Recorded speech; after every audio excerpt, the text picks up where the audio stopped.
Hello, welcome to Angie's Lock Life. I'm just here about to go in and get a retie, so I thought I would do a quick video. Why not? I think I'm a little bit early today, so they're not quite open in the salon at the moment, so I'm just sitting here and I may as well do a video. So I'm at month 17 now, I think I'm at month 17. I've lost track, to be honest with you. But January's 18 months, so yeah, I must be at month 17, even though we're not quite at the end of the month, but somewhere roughly around there. So yes, I'm at month 17 now. And I just thought about the fact that getting through to this stage it's actually quite hard, because this is 17, 18 is the stage that I kind of knew. When I looked at other people's videos, I could see that 18 months in, 17 months in is where you want to be. But obviously you've got to kind of hang in there to get to month 18. So I thought I would do a video on 5 tips for surviving the first year of Sisterlocks. Because it is tough at the beginning of the journey when you're not allowed to do anything to your locks. So you're not allowed to wash it without braiding and banding. You're not allowed to really manipulate it too much. I mean, I remember getting told off by my loctician for tying my hair up. There's a few times I've been told off for tying my hair up, because that was kind of making the locks thin, and I think I probably suffered the consequences of that a little bit, where I've got some thinner ends. Although, to be honest, part of me thinks that's also because of the way the original loctician locked it tighter, or the hair wasn't as thick. I don't really know. It could be because I was tying it up. But either way, I remember being told off. For tying my hair up, because I was always trying to wear it half up, half down, tied up. And I was told off for doing that. So at the beginning, there's lots of rules around what you can and can't do to your hair.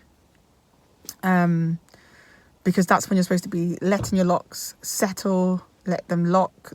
Don't manipulate them too much, because you're going to mess up the locking process. So in terms of surviving the first year of locks, my number one tip is watch lots of YouTube videos. Now, obviously, I'm not just saying that to watch my videos. There are tons and tons of people with locks. And obviously, you're not just going to watch one video. You're going to want to see locks on many, many different heads, even if it's not necessarily your hair type. I think it's nice to just see the full variation. It's nice to watch people with really fine hair, watch their journey to where their hair has just thickened out and you can't even tell that they started with fine hair. It's nice to watch people who started locks when they were like children and now they're teenagers or they're adults. It's nice to watch people who have obviously the same hair texture as you, because you want to see exactly what your hair texture is going to do.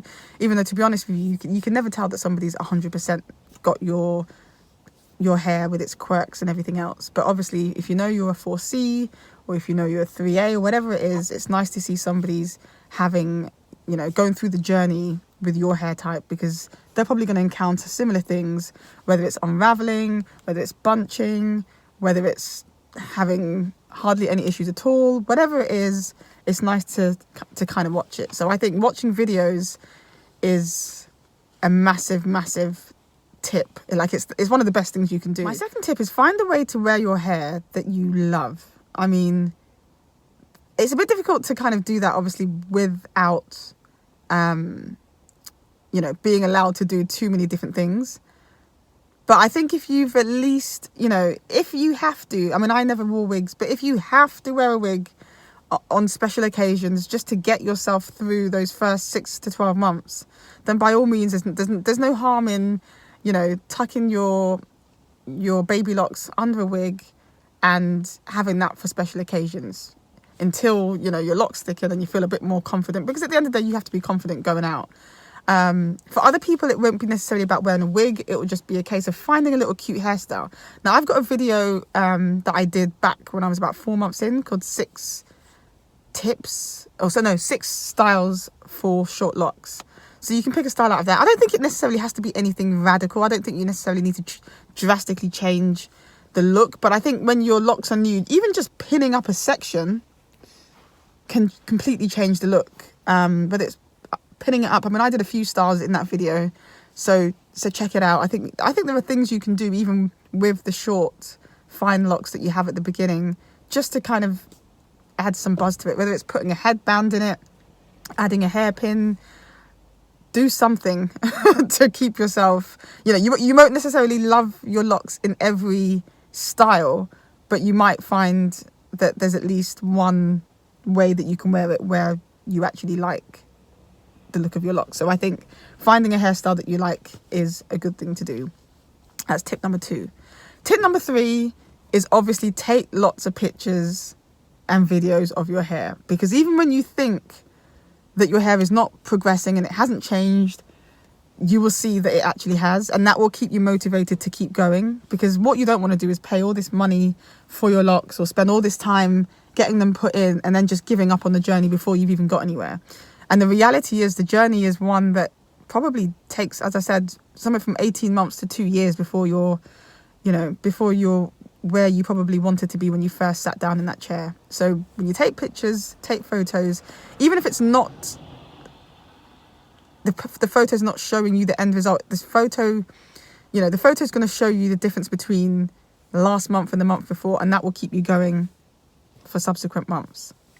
So that's tip number 2, take photos and videos. And it doesn't have to be shared or whatever, just keep it for yourself, if anything, just to look at the difference. Because trust me, with all the other hairstyles that we do, our hair does not retain as much length, and it's amazing to just look at how much length you are retaining with locks. Number 4 is enjoy the freedom that you have with the time on your hands that you're not doing your hair. So the time you're not spending taking braids out of your hair, washing your hair, detangling 2 months or a month or whatever it is worth of shed hair. Find something to do with that time. Appreciate your time. Because actually, for me, what kept me going, the reason why I knew there was no going back is because I was not going back to spending that time doing my hair. So whether or not I was, you know, even if I wasn't fully comfortable with my hair, there was no way I was going to be unpicking that hair, and there was no way that I was going to go back to having to spend more time doing my hair, because I just love the freedom and the time that I have. So that tip number 4 is basically enjoy the free time and make the most of it. Then tip number 5 is a bit of an odd one. So tip number 5 is spend more time with the people that get it. So I think what happens when you get locks is you've got people that just are like, what have you done to your head? Or who, to be fair, I didn't really encounter anybody nasty myself, but when I've watched videos of other people, I know that they've got people in their lives that are just like properly, you know, dissing their whole decision, dogging a decision that they've made to get locks. And I think if you're around people that are like that, as I said, thankfully I wasn't, but if you're around people like that, that's going to make you second guess your decision. You're not going to feel confident when you're out with your hair. So I think you need to kind of get those people, keep your distance away from anybody that is making you second guess your decision, because you need to get to 12 months at least just to be able to feel like you're seeing what you wanted to see in the long term with your locks anyway. So you need to get to kind of 12 months to start with. I would say more 18 months to 2 years is where it really starts to take off. And being around people that are kind of not really making positive comments about your hair is not going to be good. So needless to say, you know, those people, whether they should be in your life anyway, is questionable.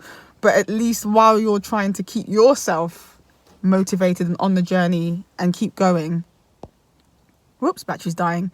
But while you're trying to keep yourself on your own journey, you don't really want negative people in your life making you second guess yourself. So that's it. That's my 5 tips for basically getting through that first year of locks. 5 tips. Watch loads of videos of people with locks. Take loads of photos of your locks so you're tracking your own progress. Enjoy your free time. Stay away from people that are being negative. My last one is find a hairstyle that you like so that you rock it and you feel good about yourself. So that's it. That's my tips for surviving the first year of locks. As I said, I've now got to jump out of this car and go and get my retie. I think the salon should be open by now. So yes, thanks for watching this video. I hope this motivates you to stay on your journey if you're new to the lock journey. And see you in the next video. Thanks for watching.